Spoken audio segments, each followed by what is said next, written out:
I'm Sam. With the release of the Magic 2010 set, some of the rules for combat have changed. This is an incredibly rare occurrence. We review and revise the rulebook to this extent only once every 10 years. This video will explain how the new combat system works.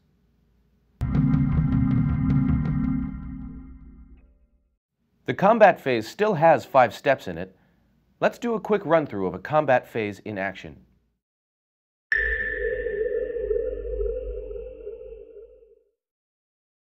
We start with the beginning of combat step. Nothing happens automatically here. This is just a time when you and I can cast instants and activate abilities.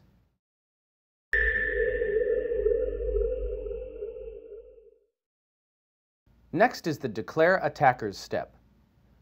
You declare which of your creatures is attacking, announce which players or planeswalkers each one is attacking, and tap your attackers. This all happens at once. Then we can cast instants and activate abilities.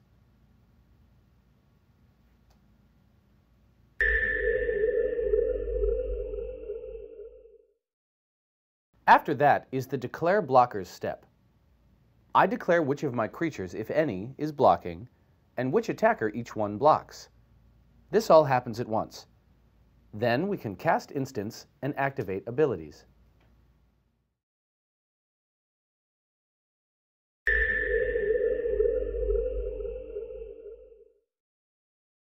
Then comes the combat damage step. Each attacking and blocking creature that's still in combat at this time assigns damage equal to its power.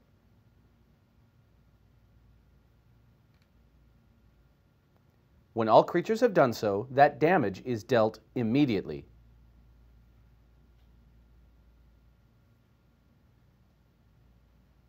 Then we can cast instants and activate abilities.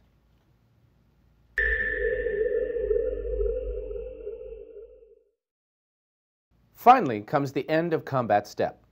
This is rarely used. It's mostly for abilities that trigger at end of combat like the one Fog Elemental has.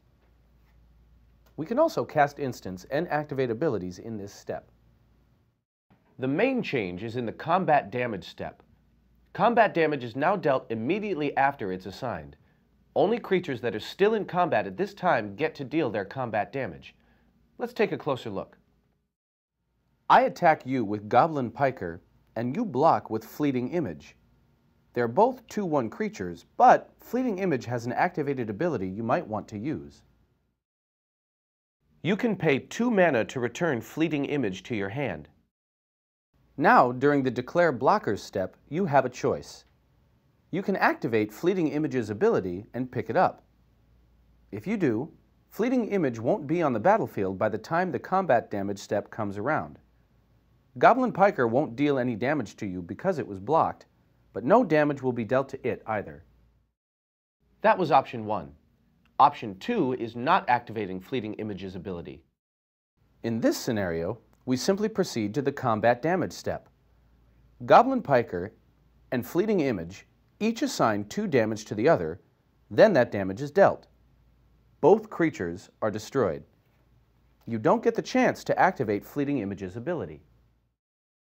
Under the old rules, Fleeting Image was somehow able to both use its ability and deal combat damage, which didn't make much sense.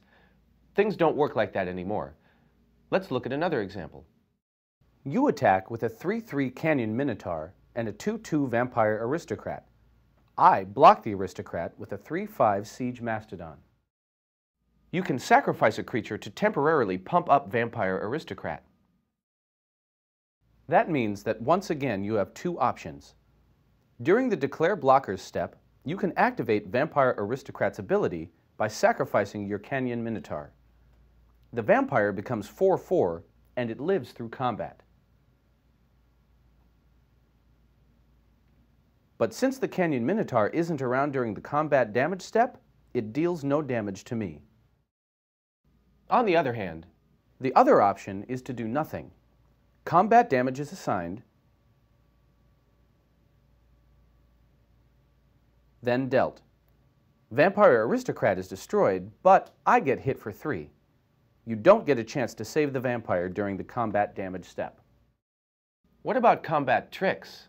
If you want to cast spells like these, you have to do so during the Declare Blockers step. Once blocking assignments have been made, you can predict with reasonable accuracy how combat is going to turn out. This is your chance to prevent damage, pump up your creatures, or the like. The other change to the combat system is what happens when an attacker is blocked by multiple creatures. Let's go right to an example. You attack me with your 6/4 Crawworm. I block it with a 1/4 Horned Turtle, a 2/1 Goblin Piker, and a 3/3 Canyon Minotaur. As part of the process of declaring blockers, you now order the blockers to show which is first in line for damage, which is second, and so on. Let's say that you put Canyon Minotaur first, then Goblin Piker, then Horned Turtle. Neither of us cast any spells or activate any abilities, so we move on to the combat damage step. When the combat damage step starts, we assign combat damage from our creatures. You can divide Crawworm's combat damage among the creatures that are blocking it, but you have to follow the order that you set. You start by assigning damage to the first blocking creature in line, which is Canyon Minotaur.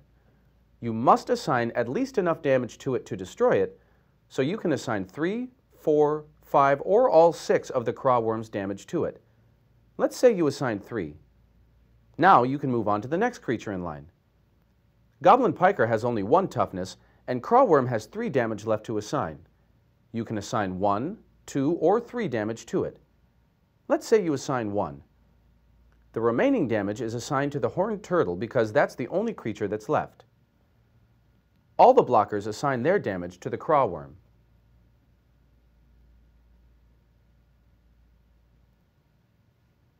After all the damage has been assigned, it's dealt immediately, all at the same time. The Worm, Minotaur, and Goblin are all destroyed. The Turtle survives. The new way that creatures divide their damage among multiple blockers is pretty much identical to the way a creature with Trample divides its damage between a blocker and the defending player. It's as though all creatures have an innate Trample for Creatures ability. Let's give it another shot. This time you attack with a 9/9 Colonian Behemoth. I block with a 2/2 Silvercoat Lion, a 3/5 Siege Mastodon, and a 1/3 Griffin Sentinel that's already been dealt 1 damage this turn, a 1/1 Zephyr Sprite, and a 2/1 Coral Merfolk. That's how you order them. Now, before combat damage is assigned and dealt, we can cast spells and activate abilities. You cast Doomblade to kill Siege Mastodon. It's removed from combat, but the relative order of the rest of the blocking creatures doesn't change. I cast Shelter to give Silvercoat Lion protection from green. I activate Ghost Warden's ability to give Zephyr Sprite +1/+1, and I cast Bandage to prevent the next 1 damage that would be dealt to Zephyr Sprite. Okay, now it's time to assign damage. The Behemoth has 9 damage to assign. You start with the Lion since it's first. It now has protection from green, but you ignore abilities like that when you assign damage. You must assign an amount of damage to the Lion that, in the absence of any other effects, would be enough to destroy it. That number is 2, because that's its toughness. Assigning more damage to the Lion is pointless, because it'll all be prevented by the protection ability. Next is Griffin Sentinel. Its toughness is 3, but it's been dealt 1 damage already. That means that the amount of damage necessary to destroy it is 2. Seems like a good number to assign. After that is Zephyr Sprite. Thanks to Ghost Warden, its toughness is 2. It's got a damage prevention effect hovering over it, but like protection, you can ignore it when assigning damage. You only have to assign 2 damage to the sprite. However, you can certainly assign more. Nothing says you have to stick to the minimum. You might as well assign 3 damage to it. Finally, you get to Coral Merfolk. You have 2 damage left to assign. Colonian Behemoth doesn't have Trample, so you can't assign any of that damage to me. It's all got to be assigned to the creatures blocking it. You assign 2 damage to the Merfolk, even though that's more than you'll need to destroy it. All the blocking creatures assign their combat damage to Colonian Behemoth,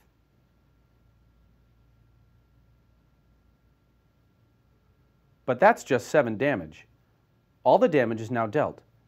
The behemoth survives, and the lion survives because it has protection from green. The other 3 blockers are destroyed. That may have seemed really complicated, but let's look at it again. After you Doomblade the Mastodon, the behemoth is being blocked by 4 creatures. The behemoth has 9 power. It takes only 8 power to assign enough damage to kill all the blockers, even though the one with protection won't die. So you do.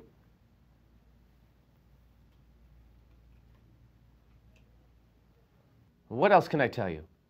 Well, if a creature can block multiple attackers, it uses the same order and assign system for dividing its damage among those attackers. And the Death Touch ability has changed enough to get its own video. Other details about combat can be found on the Magic the Gathering website, though they involve the kind of situations you can dream up, but hardly ever happen in a real game. The new combat rules may take a bit of getting used to, but they're not as different as they seem.